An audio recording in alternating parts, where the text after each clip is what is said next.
পারবো, এত অসুবিধা নাই। আমাদের প্রথম যে প্রশ্ন সেটি হচ্ছে যে জনাব তারেক রহমান দীর্ঘদিন দেশের বাইরে আছেন। আমরা দেখেছি যে 5ই আগস্টে ক্ষমতার পট পরিবর্তনের পরে শেখ হাসিনা পালিয়ে যাওয়ার পরে তিনি ভার্চুয়ালি একটি জায়গায় তার পরদিনই ভার্চুয়াল বক্তব্য দিয়েছিলেন, বিভিন্ন অনুষ্ঠানে অনলাইনে সক্রিয় থাকছেন, বক্তৃতা দিচ্ছেন। কিন্তু বিএনপির পক্ষ থেকে কি আসলে দেশের পক্ষ থেকে কি এই দাবি আছে তাকে দেশে আসার, বা তারা মানে বিএনপি কখন মনে করে যে জনাব তারেক রহমানের দেশে ফেরা উচিত, মানে সে সময়টা কখন হতে পারে?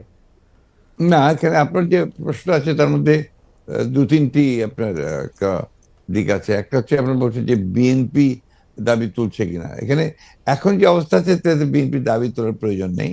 এখন it will decided by Tarique Rahman himself, এবং পার্টিও সেটাই অপেক্ষা করছে। তার কতগুলো মামলা আছে, যে মামলাগুলো আপনার অনগোয়িং প্রসেসের মধ্যে আছে, কোর্টে আদালতে চলছে। আমরা যেটা সিদ্ধান্ত নিয়েছি যে ওই মামলাগুলো শেষ করেই দেশে আসবেন। আহ, সেক্ষেত্রে আরেকটি প্রশ্ন এরকম হতে পারে কিনা যে আমরা বেগম খালেদা জিয়াকে অনেক দিন পরে দেখলাম যে তিনি সশস্ত্র বাহিনী যে দিবস ছিল 21 নভেম্বর, সেটাতে তিনি উপস্থিত থেকেছেন। ডক্টর মোহাম্মদ ইউনূসও তার সাথে কথা বলেছেন, উপদেষ্টাদের মধ্যে থেকেও কেউ কেউ তার সাথে আসলে কথা বলেছেন, আমরা এরকম দেখেছি। যদি এই মুহূর্তে নির্বাচন হয়, যেটি আসলে বিএনপি যৌক্তিক সময়ের মধ্যে নির্বাচন দাবি করছেন, তাতে বেগম খালেদা জিয়া কি প্রার্থী হবেন, বা বিএনপি সংসদ নেতা বা প্রধানমন্ত্রী হিসেবে কাকে চাইতে পারে, চেয়ারম্যান নাকি ভারপ্রাপ্ত চেয়ারম্যান? এখানে এই মুহূর্তে এখনই আমাদের এই প্রশ্নগুলো নিয়ে আমরা আপনার কাজ করছি না। কারণ আমরা এখন আমাদের সামনে যে সবচেয়ে বড় চ্যালেঞ্জ যেটা, সেটা হচ্ছে যে আপনার এই ইন্টারিম গভর্নমেন্টের কাজগুলো তারা যেন শেষ করতে পারে। অর্থাৎ যে সমস্ত সংস্কারের বিষয়গুলো আছে, সেই সংস্কার যে কয়েকটা আপনার খুবই আহ, নির্বাচন কেন্দ্রিক এবং প্রয়োজনীয়, সেই সংস্কারগুলো করে নির্বাচনের কথা আমরা বলছি। এবং আমরা মনে করি যে এটা আপনার যথা সময়ে সেটা অনুষ্ঠিত হবে। এবং দেশনেত্রী বেগম খালেদা জিয়া তো আমাদের পার্টির চেয়ারপারসন, এবং তিনি যদি নির্বাচন করতে সক্ষম হন শারীরিকভাবে, তাহলে অবশ্যই তিনি নির্বাচন করবেন।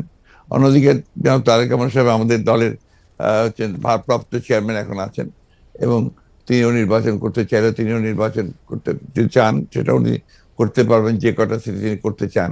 তো এই নিয়ে কোনো সমস্যা নেই। সুতরাং খালেদা জিয়া নির্বাচন করলেন, প্রধানমন্ত্রী হলেন, বা তারেক রহমান সাহেব নির্বাচন করে প্রধানমন্ত্রী হলেন, এটা নিয়ে কোনো সমস্যা নেই। এই ব্যাপারে পার্টিতে আমাদের কোনো সমস্যা আছে বলে আমি মনে করি না। আলোচনা আছে কিনা, মানে মানে কে হবেন বা না, এই না, ব্যাপারে? এই ধরনের আলোচনার এখন প্রয়োজন নেই। কারণ খালেদা জিয়া, বেগম খালেদা জিয়া এখনো বেশ অসুস্থ। উনি আগামীকাল কয়েকদিনের মধ্যে উনি যাবেন আহ, লন্ডনে চিকিৎসার জন্য। এবং সেখানে যদি তাকে প্রয়োজন হয়, সেখান থেকে তিনি আমেরিকাও যেতে পারেন, তার প্রয়োজন হয় চিকিৎসার জন্য। তো আমরা তাকে সম্পূর্ণ সুস্থ করে, আল্লাহ যেন তাকে সুস্থ করে নিয়ে আসেন, সেটাই চাইবো, সেটাই চাচ্ছি আর কি। আহ, এই প্রসঙ্গে আর কি, মানে এই 1-2 নাম্বার প্রশ্নের প্রসঙ্গে শেষ প্রশ্ন, যে আপনি জনাব তারেক রহমানের মামলার কথাগুলি বলছিলেন, জনাব তারেক রহমানের মামলাগুলো থাকার কারণে কি তিনি দেশে আসার ব্যাপারে দেশকে নিরাপদ মনে করছেন না, এরকম কোনো কিছু কি আপনাদের মধ্যে না, ভাবনা না, আছে? না, না, সেই ধরনের কিছু ব্যাপার নয়। তার মামলাগুলো আমরাই চাইছি, দল চাইছি আমরা, তাকে একেবারে আমরা মানে পুরোপুরি ভাবে মামলা মুক্ত করে নিয়ে আসতে চাই। যেহেতু তার মামলাগুলো সবই মিথ্যা মামলা, সাজানো মামলা, যার সমস্ত এভিডেন্সেস আর দেয়ার, সেই ক্ষেত্রে তার যত দ্রুত সম্ভব আমরা আশা করি